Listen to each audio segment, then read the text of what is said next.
am Get Willy. In the next our computer lecture series, learning computer with seeing the natural side or natural beauty of Indian village. Now I am going on the leave, so my friend Get Handler will now teach you the next module or next lecture in this series. My friend, he is my friend, and from this he will teach you. Hello, I am Get Handler, and now I will teach you the computer lecture series. In the computer lecture series, that is learning computer with seeing the natural side of Indian village. And in today's lecture we have topics of secondary storage devices. So in this topic you will learn about secondary storage device. There are some limitations in primary storage device. These limitations are like limited capacity.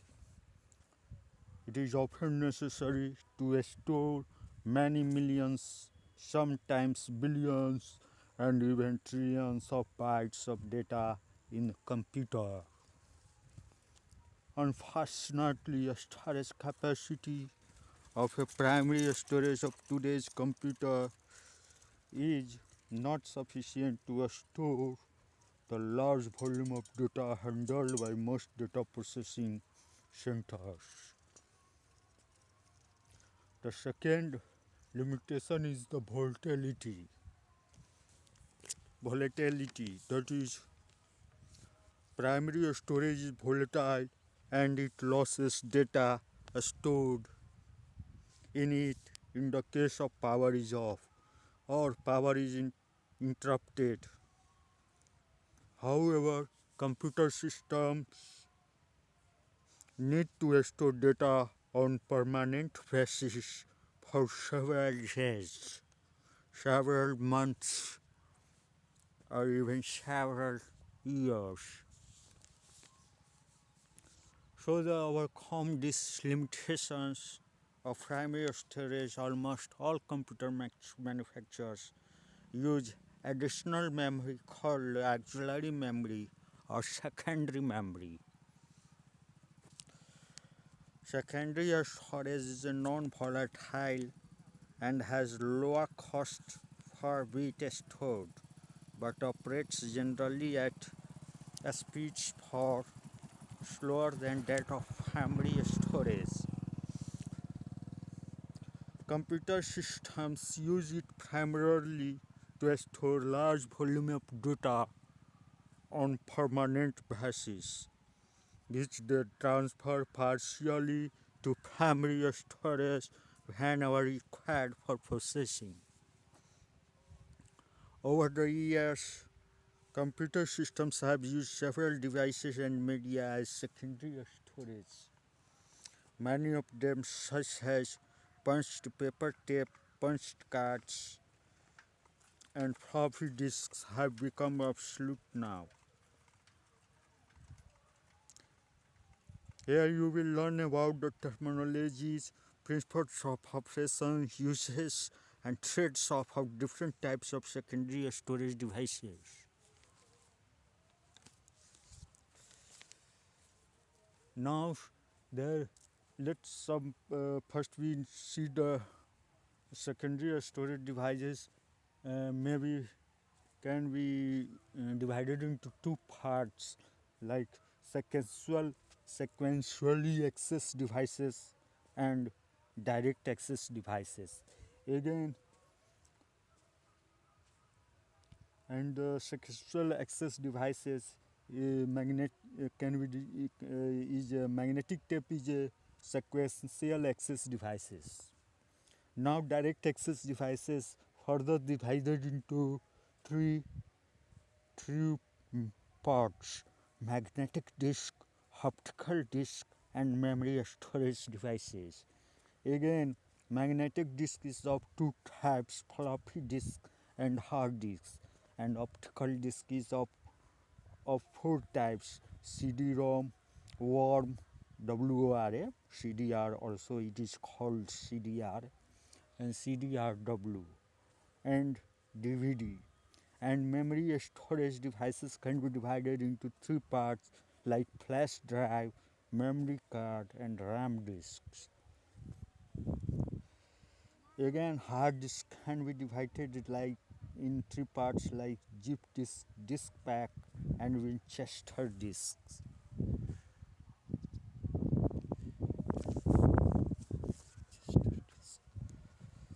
So first, let's talk about sequential and direct access devices. There are several different devices that one can use as a secondary storage device. The one selected for a particular application depends mainly upon now the application needs to access the stored information. There are two methods of accessing information, sequential or series access. First one is sequential or series access, and the second one is direct or random access. A sequential access storage device is one in which arrival at a desired storage location is preceded by sequencing through other locations so that access time varies according to location.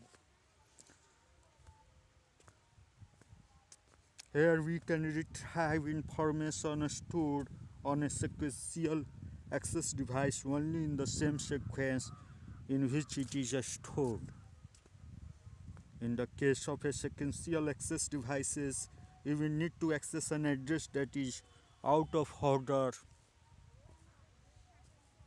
We can reach at it only by searching through all the addresses stored before it. For instance, we cannot access data stored at the last few locations until we have traversed all preceding locations in the sequence. This is analogous to a music tape cassette. If 15 songs are recorded on a music tape, and if we want to listen to or access to the eighth songs, we must first listen to or access the 7 songs coming before it. The player may fast forward the tape quickly past the first 7 songs, but the first 7 songs are still accessed, although not fully played. In the same way, to access the 27th data record stored on a sequential access device, a computer must first access the first 27 data records.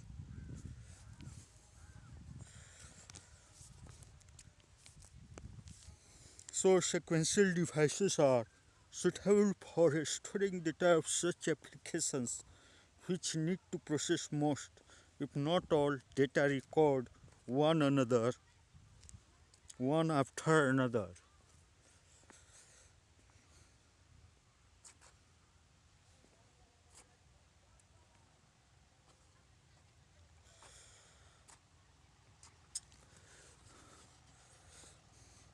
Preparations of monthly pay slips, electricity bills, monthly electricity bills, pay slips, and etc. are example of such applications.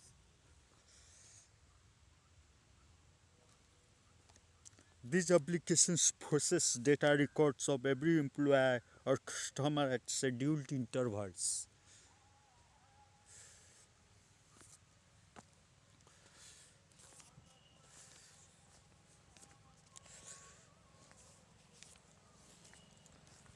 Magnetic tape is an example of a single access storage device. On the other hand, a direct access or random access storage device is one in which we can reach and access any storage location at random.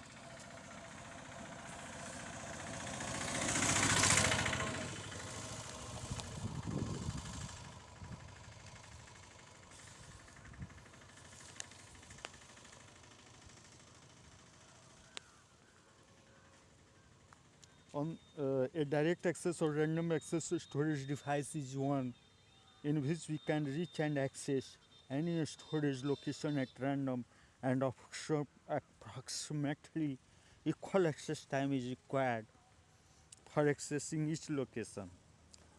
And this is analogous to a music CD. If 100 songs are recorded on a music CD, and if we want to listen to or access to the 9th songs, we need not listen to or fast forward the 8 songs coming before it.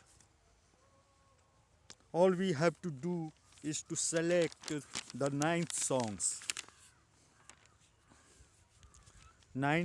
that is track number 9, on the player, and the player moves the pickup arm directly across the CD to the groove where the 9th songs begins, and starts playing the song.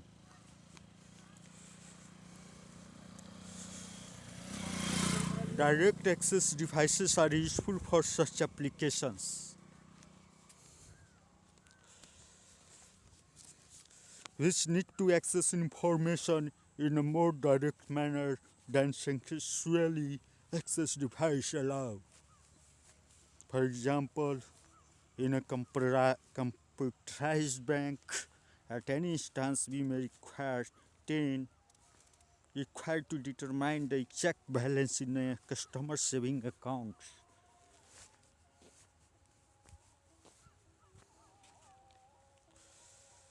Similarly, in a computerized airline ticket booking system, we may require immediate access to reservation system records to find out if seats are available or not on a particular flight. In such application, if we use a sequential access device for data storage, accessing desired information may take long enough time to cause frustration to the customer. So magnetic disks, optical disks, and memory storage devices are examples of direct access storage devices.